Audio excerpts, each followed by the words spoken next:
प्रधानमंत्री के नेतृत्व में हम लोग अमृत वाटिका का निर्माण करेंगे और जितने हमारे शहीद थे, जो अपहचित थे, जिनको आज सरदार पटेल जी का जो एकता यूनिटी दिवस है, जिसने कई रियासतों को एक करने का काम किया, वो भारतीय जनता पार्टी के नेतृत्व में पूरे भारत में जितने हमारे स्वतंत्रता सेनानी थे उनको हम अमृत वाटिका में मिट्टी डाल के उनको श्रद्धांजलि देने का काम करेंगे कि हर घर से एक पेड़ लगाया जाए, क्योंकि अगर स्वच्छ वातावरण रहेगा तभी हम लोग सुरक्षित रहेंगे। देखिए, हम लोग 17 वर्ष से उनके साथ चले। हमारे अटल बिहारी वाजपेयी जो स्वर्गीय अटल श्रद्धेय जो थे, उनका एक सपना था कि बिहार में जंगल राज की पुनर्वृत्ति नहीं होनी चाहिए। भारतीय नरेंद्र मोदी के नेतृत्व में हम लोगों ने पूरे आज नितिन गडकरी के माध्यम से पूरे रोडों का जाल बिहार में बीत चुका है। नमस्कार, आप देख रहे हैं सौगन टीवी और मैं हूं आपके साथ राधिका शर्मा। बात की जाए मेरी माटी मेरा देश, जिस तरह से ये अभियान चलता आ रहा था, आज 31 अक्टूबर है और दिल्ली में जो है देश के हर राज्य से, हर जिले से मिट्टी आनी थी, जिसके बाद प्रधानमंत्री मोदी के नेतृत्व में अमृत वाटिका का जो दिल्ली में निर्माण होगा और उसके बाद जो शहीदों को श्रद्धांजलि है मेरा माटी मेरे देश के जरिए वो दी जा रही है।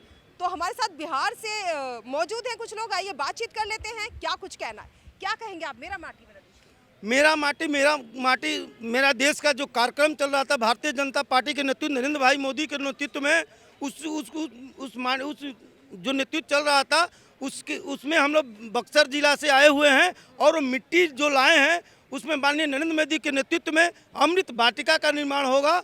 और जितने हमारे पूरे भारत के लोग आए हैं, महाराष्ट्र हो, पंजाब हो, पूरे जगह हम लोग जवाहरलाल नेहरू रेलवे स्टेडियम में ठहरे हुए हैं और हमारा कार्यक्रम कर्तव्य पथ पे हो रहा है।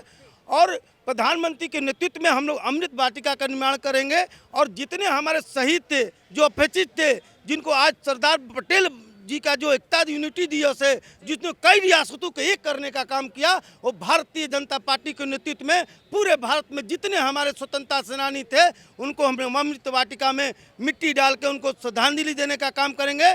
और यही हमारा जो विजन है ना, हर एक परिवार के नाम का एक पेड़ लगाया जाएगा।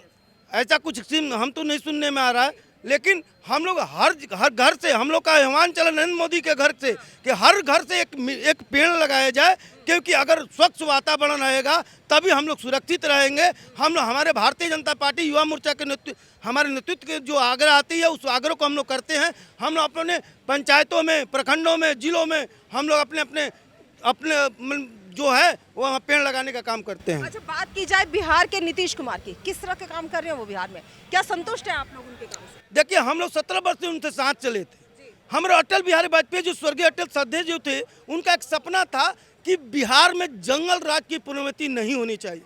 उनको प्रधानमंत्री अटल बिहारी वाजपेयी जी जो हमने स्वर्गीय थे, श्रद्धेय हैं, उन्होंने कहा कि बिना बिहार नीतीश कुमार संभव नहीं है। जो इसलिए कह रहे थे कि उस समय जो 15 साल का जंगल राज था उसकी पुनर्वृत्ति नहीं चाहते थे। और ये नहीं कहते, नीतीश कुमार बहुत ईमानदार व्यक्ति हैं, बहुत ईमानदार। एक भी पैसा उनके पास 1 करोड़ का, इतने दिन रहने के पास 1-1.5 करोड़ का संपत्ति है। ये नहीं करके ईमानदारी पे शक है, नीति नियत पे शक है। लेकिन 2013 में जब हम लोगों ने नरेंद्र मोदी को, हमारे पार्टी भारतीय जनता पार्टी के केंद्रीय नेतृत्व ने तय किया, जिनको पेट में दर्द होने लगा कि मुझे भी प्रधानमंत्री बनने का शौक जगा है और इन्होंने गठबंधन तोड़ दिया।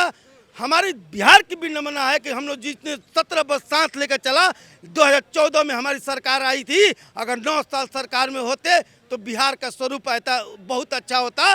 लेकिन भारतीय नरेंद्र मोदी के नेतृत्व में हम लोगों ने पूरे आज नितिन गडकरी के माध्यम से पूरे रोडों का जाल बिहार में बीत चुका है, इतलान फैक्ट्री बन चुका है। जितना हो सके नरेंद्र मोदी का प्रयास है कि बिहार एक उत्तम राज्य हो, एकदम अच्छा प्रदेश का है जो बीमारू प्रदेश से निकलकर आगे बढ़े। उनका एक सपना है, उस सपने को जब भी उनको काम मिलता है तो बिहार में लगाने का काम करते हैं। इसलिए हम नरेंद्र मोदी को बहुत बहुत धन्यवाद देते हैं। और नीतीश कुमार की जो है छवि, अरे कहने का मतलब विचार होना चाहिए। उनकी छवि कहीं ना कहीं धूमिल हो गई है। जिस तरह से लालू प्रसाद यादव ने बोला था उनको पलटू राम की जो उपाधि दी गई है, पहले उनकी पार्टी में थे, फिर भाजपा में आए, फिर वापस उसमें गए और फिर से अटकलें लग रही है कि वो भाजपा में आने की कोशिश में। क्या लगता है वापस लेंगे? देखिए, कहने का मतलब है कि वो ईमानदार व्यक्ति है, कहने का मतलब हम लोग जंगल राज की आपको हम पहले बता चुके कि जो हमारे वाजपेयी जी की परिकल्पना थी कि जंगल राज की पुनर्वृत्ति नहीं हो सकती है। अगर नीतीश कुमार आना भी चाहें तो भारतीय जनता पार्टी अगर जंगल राज नहीं आए बिहार में, इसके लिए हम लोग कुछ भी खाने के लिए तैयार हैं कि वहाँ पे जंगल राज ना आए। आज दिन में है, लोगों को डकैती होता है, कोई भी सुरक्षित नहीं है। वैसा बिहार हम लोग युवा नहीं चाहते हैं। इसलिए अगर जो भी हम लोग को अगर खाना पड़े तो नीतीश कुमार अगर कर रहे हैं उनसे साथ हम लोग किए हैं। अगर आज सबसे बड़ी पार्टी होने के बावजूद हम लोगों को मुख्यमंत्री बनाने का काम किया। एक एक भारतीय जनता का पार्टी का कार्यकर्ता उनके पीछे खड़ा होने का काम किया और उनको जोड़ लगाने का काम किया और 5 बार मुख्यमंत्री बनाने का काम किया। तो क्या लगता है किसको देखना चाहेंगे आप बिहार में? बिहार में भारतीय जनता पार्टी के नेतृत्व में, हम किसी के नेतृत्व में काम करने वाले अब लोग नहीं हैं। हमने 17 वर्ष का नेतृत्व देखा है। हमने भारतीय जनता पार्टी के नेतृत्व में पूर्ण बहुमत की सरकार बनाएंगे। पहले 2024 में 40 की 40 लोकसभा की सीटें हमने हर कार्यकर्ता लगा हुआ है, हर लोग लगा हुआ है। ये नहीं है हम लोग देखिए जाति बंधन को जिसे उत्तर प्रदेश में टूटा है उसी तरह बिहार में जाति बंधन को तोड़ देंगे हम लोग। हम लोग राष्ट्रवाद के नाम पे वोट करने का आह्वान किए हैं कि राष्ट्रवाद के नाम पर वोट करें। एक हर लोग विकास के नाम पर वोट करें, हर लोग हमारा भारत समृद्धशाली बने, बिहार भी उसी में अछूता न रहे, पीछे न छूटे। ये हम लोग भारतीय जनता पार्टी का आह्वान है। और जहाँ तक रही नीतीश कुमार की बात, नीतीश कुमार को पलटू राम इसलिए लोग कहते हैं। लालू यादव का स्थिति ये है कि वो 15 साल सत्ता से बेदखल थे। नीतीश कुमार जो पलटू राम कहते थे, लेकिन देखे कि अगर सत्ता से लंबा हम अगर दूर हुए तो पार्टी हमारी छीन भिन हो सकती है। इसलिए उन्होंने नीतीश कुमार व्यक्ति से समझौता किया और सरकार बनाया है। आपने देखा है शिवसेना, हम लोग अपनी विचारधारा के विपरीत नहीं हो सकते। हमारा जो राष्ट्रवाद विचारधारा है, हम लोग का एक ही मंत्र है, भारत माता की जय। भारत माता का जय जय गान कैसे हो अगर कोई भी गठबंधन अगर इस मुहिम में हम लोग के साथ रहेगा तो उसमें हम लोग गले से गले मिला के हम लोग पीछे रह के भी आगे काम कर सकते हैं। लेकिन भारत माता की जय जयकार हो, पूरे विश्व में भारत माता की जय जयकार हो, वो परिकल्पना हमने भारतीय जनता पार्टी की सोच है। उस सोच में नीतीश कुमार खरे नहीं उतर रहे हैं। खरे नहीं उतर रहे हैं। तो जिस तरह से देखा जाए, बात की जाए अगर मेरी माटी मेरा देश की, तो जिस तरह से पूरे राज्यों से छोटे छोटे कस्बों से जो है दिल्ली में लोग इकट्ठे हुए हैं मेरी माटी मेरा देश का सहयोग करने के लिए। साथ साथ में बिहार के बारे में बात की, जानने की कोशिश की कि क्या लगता है नीतीश कुमार जो है आगे बढ़ पाएंगे, क्या बीजेपी में आने की अटकलें जो हैं वो उनकी क्या लगता है फिर से बीजेपी में वापस शामिल हो पाएंगे? आपकी क्या राय, अपनी राय हमारे साथ जरूर साझा करें।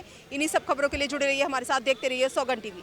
कैमरामैन किशन के साथ राधिका शर्मा। आप देख रहे हैं सौगंध टीवी, सौगंध वतन की।